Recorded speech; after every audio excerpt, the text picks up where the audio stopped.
우리는 평생 앞만 보고 달렸습니다. 당신의 노후는 안녕하십니까? 자녀를 키우고 내 집을 마련하고 남들에게 뒤처지지 않으려 애쓰며 노후에는 행복해지리라 믿어왔죠. 하지만 막상 마주한 노후가 기대와 달리 서운함과 불안으로 가득 차 있다면 그건 돈이나 환경의 문제가 아닐지도 모릅니다. 평생 우리 몸에 배어버린 불행한 습관 때문일 확률이 높습니다. 오늘 이 영상은 당신의 남은 인생을 자유롭게 해줄 9가지 습관에 대해 이야기하려 합니다. 본격적인 이야기에 앞서 구독과 좋아요로 마음의 여백을 함께 채워주세요. 여러분의 작은 응원이 더 깊은 지혜를 나누는 큰 힘이 됩니다. 그럼 당신의 노후를 망치고 있는 그 이유를 지금 바로 확인해 보겠습니다. 60대 중반의 한 남성이 있습니다.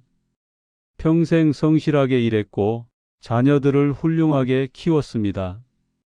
은퇴 후 여유로운 삶을 꿈꿨습니다. 하지만 그의 하루는 이렇습니다.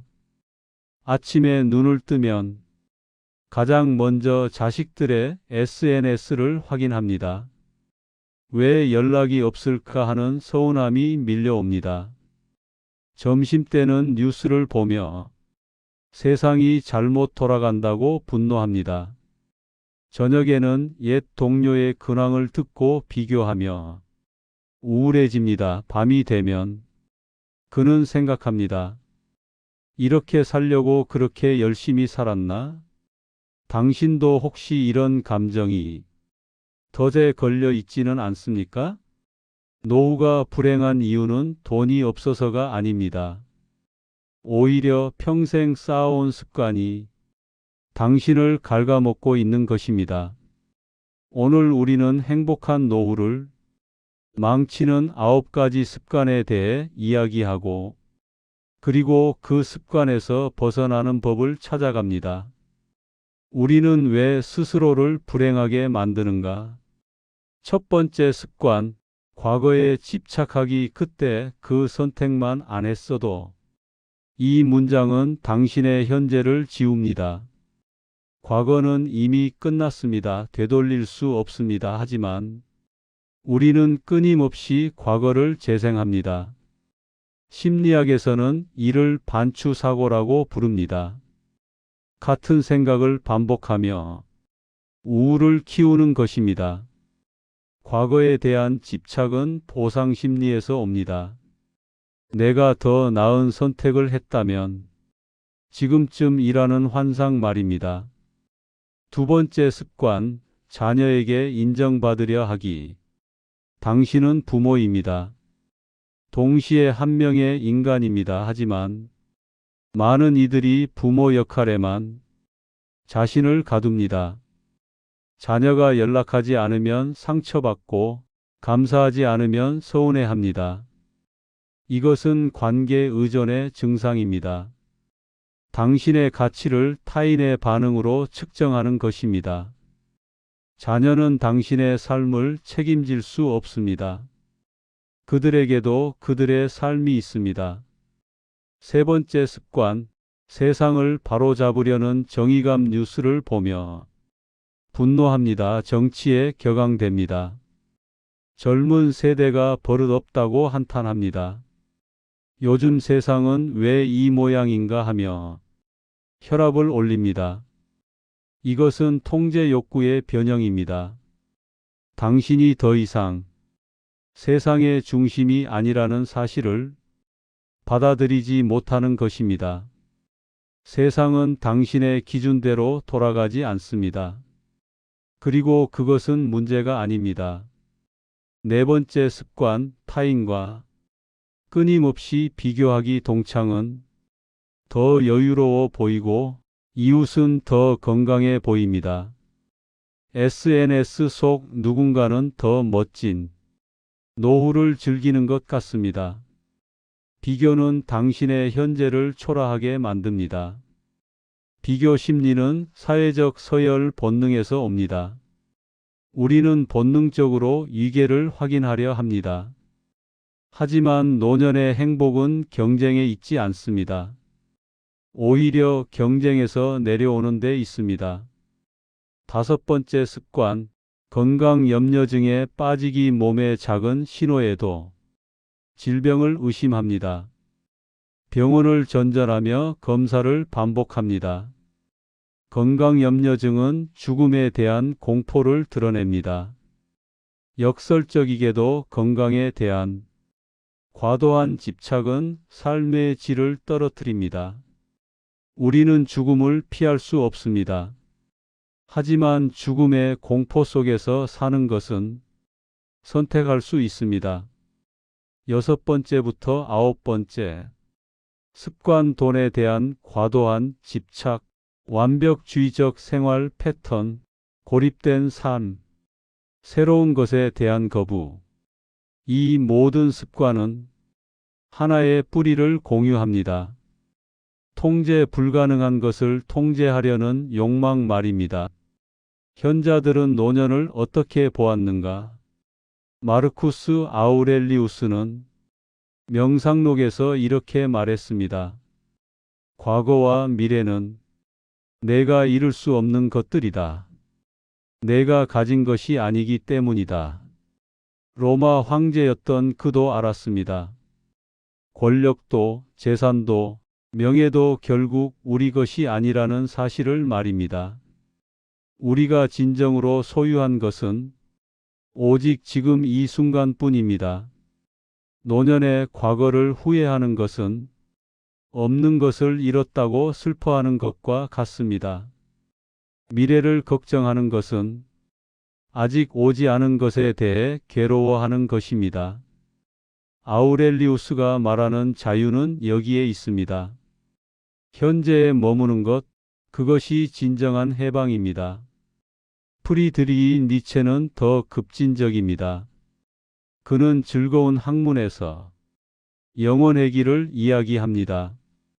당신의 삶이 영원히 반복된다면 당신은 그것을 견딜 수 있는가? 이 질문은 노년에 특히 날카롭게 다가옵니다. 만약 당신의 노후가 영원히 반복된다면 어떻겠습니까? 매일 자녀의 연락을 기다리고 세상을 원망하고 타인과 비교하는 삶이요. 그것을 운명의 FATI로 받아들일 수 있습니까? 니체는 말합니다. 진정한 자유인은 자신의 삶을 사랑할 수 있는 사람이라고. 노년의 불행은 삶을 사랑하지 못하는 데서 옵니다. 지금 이 순간, 이 모습 그대로를 긍정하지 못하는 데서 옵니다. 아르투어 쇼펜하우어는 의지와 표상으로서의 세계에서 이렇게 통찰합니다. 행복은 욕망의 충족이 아니라 욕망의 소멸에서 온다. 우리는 평생 무언가를 원하며 살아왔습니다. 더 나은 직장, 더 큰 집, 더 성공한 자녀. 하지만 쇼펜하우어가 보기에 이 모든 욕망은 고통의 근원입니다. 노년은 욕망에서 벗어날 수 있는 황금기입니다. 더 이상 성취할 것이 없을 때 우리는 비로소 자유로워질 수 있습니다.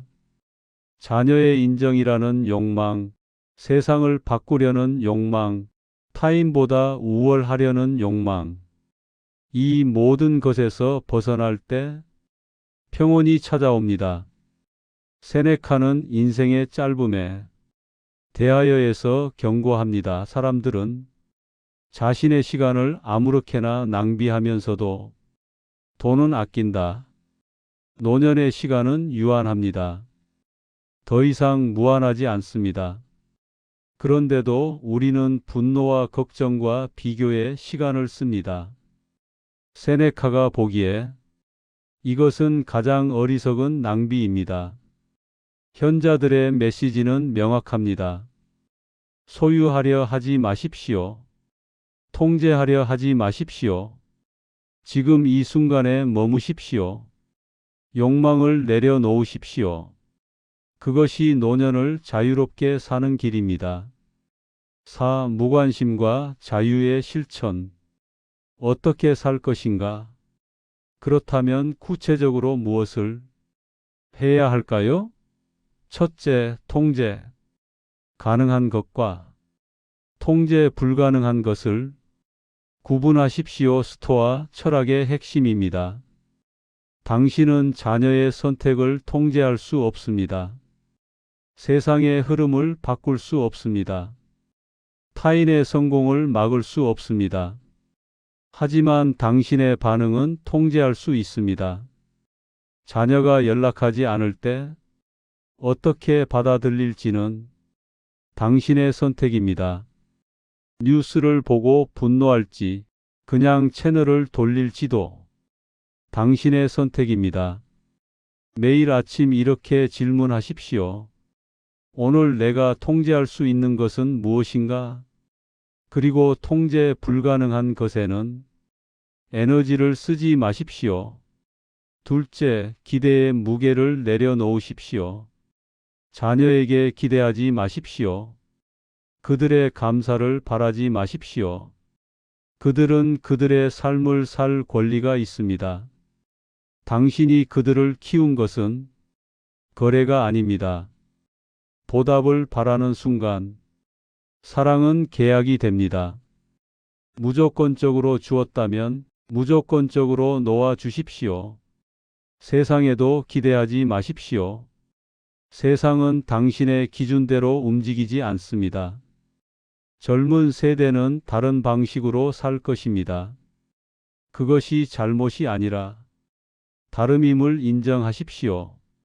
셋째, 비교의 감옥에서 탈출하십시오. SNS를 멀리 하십시오. 남의 삶을 구경하지 마십시오. 당신의 삶은 당신만의 리듬으로 흘러갑니다. 매일 저녁 이렇게 질문하십시오. 오늘 나는 나답게 살았는가? 타인의 기준이 아닌 당신의 기준으로 하루를 평가하십시오. 넷째, 죽음과 화해하십시오. 죽음을 부정하면 삶이 왜곡됩니다. 건강염려증에 빠지고 시간을 낭비하고 진짜 중요한 것을 놓칩니다. 죽음은 적이 아닙니다. 삶의 일부입니다. 매일 아침 이렇게 되뇌십시오. 나는 언젠가 죽는다. 그러므로 오늘을 온전히 살겠다. 다섯째, 작은 즐거움에 집중하십시오. 거창한 행복을 좇지 마십시오. 아침 햇살, 따뜻한 차 한 잔, 좋아하는 음악. 이런 작은 것들이 노년의 행복을 만듭니다. 쾌락은 추구할수록 멀어집니다. 하지만 감사는 연습할수록 커집니다. 매일 3가지씩 감사한 것을 적어 보십시오. 여섯째, 새로움에 열려 있으십시오. 나이가 들수록 우리는 익숙한 것만 찾습니다. 하지만 새로운 경험은 뇌를 깨웁니다. 새로운 취미, 새로운 친구, 새로운 장소, 배움에는 나이 제한이 없습니다. 호기심을 유지하는 것이 젊음을 유지하는 것입니다. 일곱째, 깨어있는 거리두기를 실천하십시오. 무관심은 냉담함이 아닙니다. 오히려 명료한 의식 상태입니다. 감정에 휩싸이지 않고 관찰하십시오. 아, 지금 나는 화가 나고 있구나. 아, 지금 나는 비교하고 있구나. 이렇게 자신을 관찰하면 감정의 노예가 되지 않습니다.